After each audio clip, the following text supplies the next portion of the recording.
Day 6. Emma felt like giving up. She could barely move, and she had only one day left to get to the airport in the next town. She still needed to find a ride, but she wasn't having much luck. You would think people would stop to help her, what with the state she was in, but they didn't. They shunned away from her, like she was a walking disease. She was a leper to them, nothing more than a woman with problems that did not fit in their perfectly shaped community. They weren't going to help her anytime soon. These people frustrated Emma.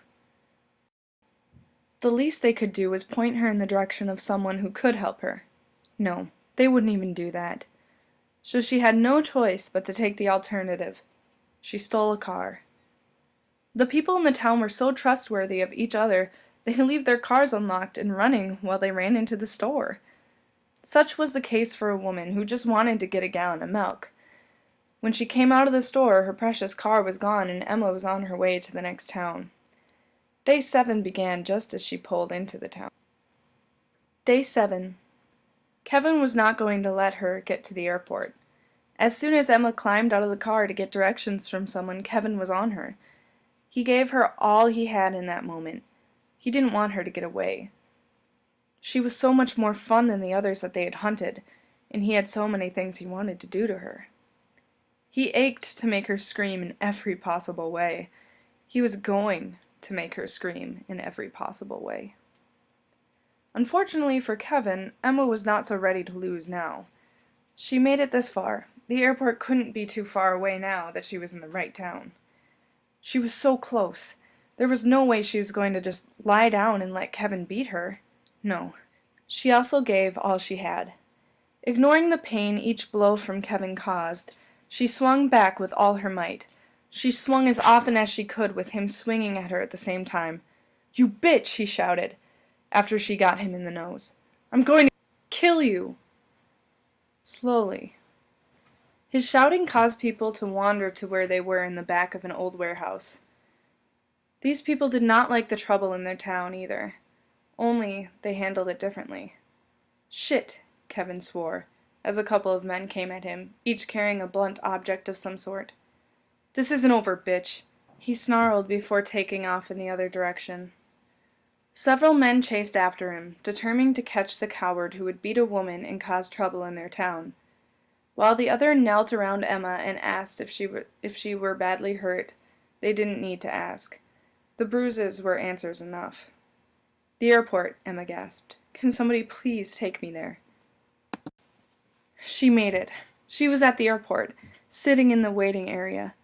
She had been starting to have her doubts about making it, and now, here she was. She wasn't really sure what she was supposed to do now, so all she did was sit with her head down and hood up so no one could see her face. She kept expecting the security guards to come get her. With all her bruises and the sling made of a sheet that was starting to bleed through, she did look pretty suspicious. If they did take her, would she be allowed to tell them what really happened to her? No. Marcus would probably find her and kill her. That rule must still apply even after the game is finished. She didn't make it this far just to get killed.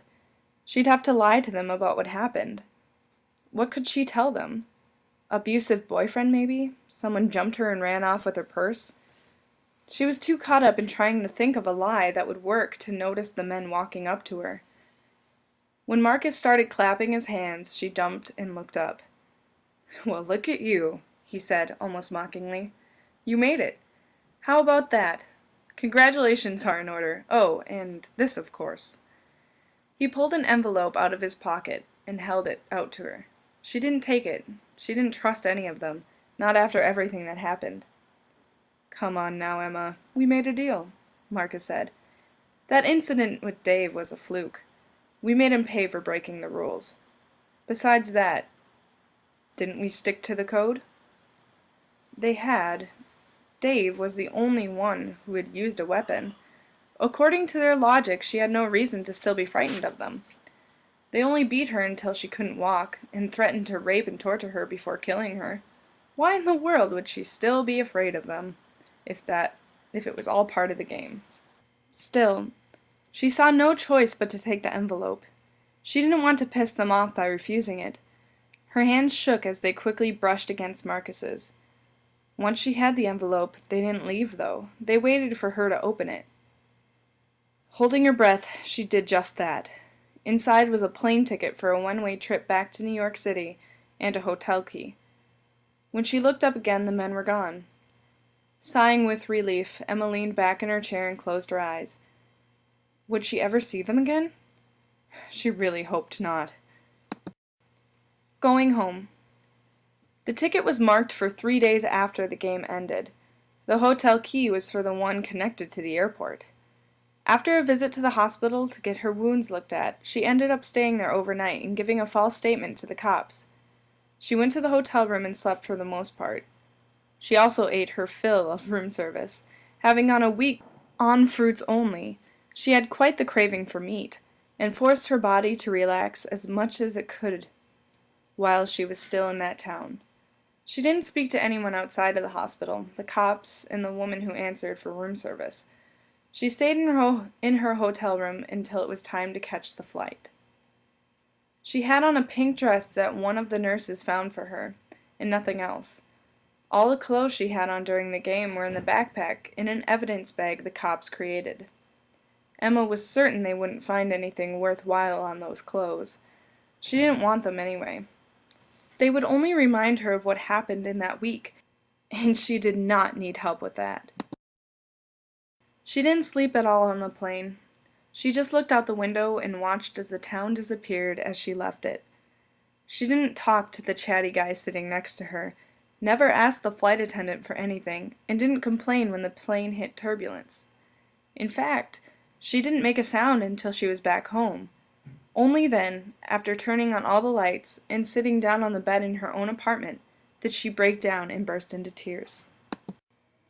1 year later, Emma sighed and took off her heels as she closed the door to her apartment. Her new job as a waitress was killing her feet, but she welcomed the new environment. Everybody had been so shocked when, after taking a week off to get over a bad illness, Emma just up and quit. Nobody knew where that came from, but she didn't care. As much as she loved her old job, they knew where she worked. They would find her there, and she didn't want that. She also moved out of the neighborhood to one that had a better security system and a lot of business around it. She just wanted to feel safe. Not bothering to turn on the lights, Emma went straight into her bathroom and began to undress for a well-needed and deserved shower. The hot water welcomed her as she stepped into the shower, closing the glass door. Several minutes into the shower, she heard something move outside of the bathroom. Freezing with fear, Emma listened for the noise again, but there was nothing. Her shower coming to an end, Emma dried herself off, wrapped a towel around her, and stood in front of the mirror, taking in her appearance. She had cut her hair a while ago. It had once been gloriously long and curly, but she felt she needed a change, so she cut her hair to almost a boy's length. It made hiding the faint scar left from one of her bruises difficult, but Emma didn't mind. She had even more scars in other places of her body, so what was the point in trying to hide just one? After brushing through her hair quickly, Emma went into her bedroom. As she turned on the lights while simultaneously closing the door, she gasped and nearly screamed. Marcus sat on her bed, leaning against the headboard. He had been waiting for her since she got home. Where were all the others? "Hello, Emma," he said, smiling at her frightened expression. "I thought we'd play our own little game, just the two of us." Her body wouldn't be found for another week.